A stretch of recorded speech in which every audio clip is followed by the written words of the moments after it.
À l'époque tumultueuse où les juges gouvernaient Israël, une disette impitoyable s'abattit sur la contrée.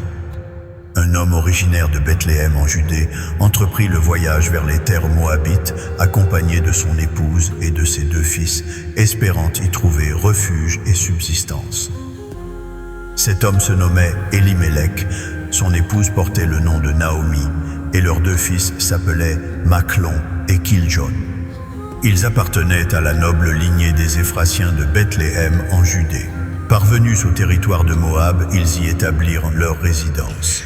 Elimelech, l'époux bien-aimé de Naomi, rendit son dernier souffle, la laissant seule avec ses 2 fils. Ces derniers s'unirent à des femmes moabites. L'une se prénommait Orpa, l'autre Ruth. Ils vécurent paisiblement en ces lieux durant approximativement 1 décennie. Hélas, Machlon et Kiljon périrent également, laissant Naomi dans un deuil profond, privée à la fois de ses 2 fils et de son époux.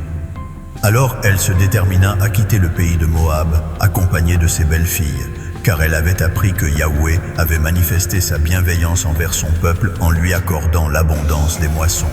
Elle abandonna donc sa demeure, escortée de ses 2 belles-filles, et se mit en marche pour regagner la terre de Judée. Naomi s'adressa alors à ses 2 belles-filles en ces termes. « Partez, retournez chacune au foyer maternel. Que Yahweh vous témoigne sa bienveillance, comme vous l'avez manifesté envers les défunts et envers moi-même. Que Yahweh vous accorde à chacune la sérénité dans la demeure d'un époux. » Et elle les embrassa tendrement. Elles élevèrent la voix et versèrent d'abondantes larmes. Elles lui déclarèrent « Non, nous t'accompagnerons vers ton peuple. » Naomi répliqua « Retournez, mes filles, quelle raison auriez-vous de me suivre? Puis-je encore concevoir des fils qui deviendraient de vos époux? Retournez, mes filles, allez-vous-en.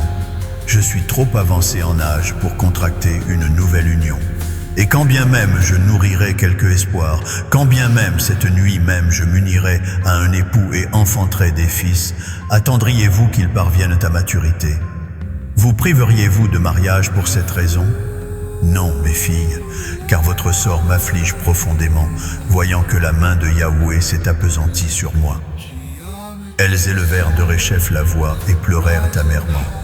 Orpa baisa sa belle-mère en signe d'adieu, mais Ruth demeura fermement attachée à elle. Naomi dit à Ruth, « Vois, ta belle-sœur a regagné son peuple et ses divinités. Suis donc l'exemple de ta belle-sœur. » Ruth répondit avec ferveur, « Ne m'exhorte point à t'abandonner, à me détourner de toi. Où tu te dirigeras, j'irai. Où tu établiras ta demeure, j'établirai la mienne.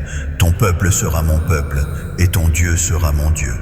Où tu rendras ton dernier souffle, je mourrai, et là je reposerai pour l'éternité. Que Yahweh me châtie avec la plus extrême rigueur si autre chose que la mort venait à me séparer de toi. » Naomi, constatant sa détermination inébranlable à l'accompagner, cessa ses exhortations. Elles poursuivirent ensemble leur périple jusqu'à leur arrivée à Bethléem.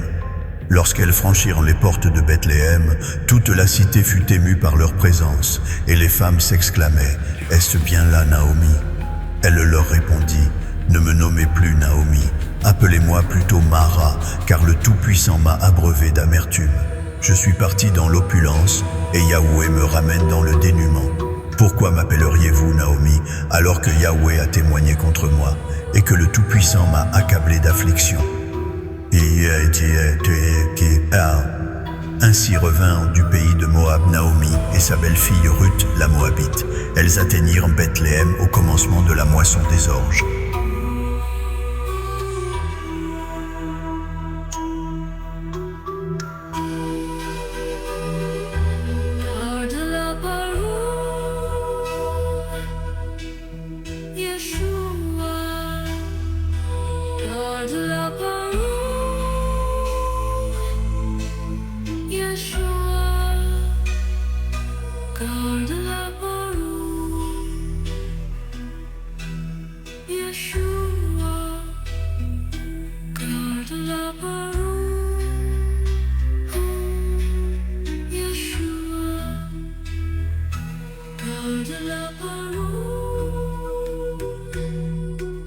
Yeshua.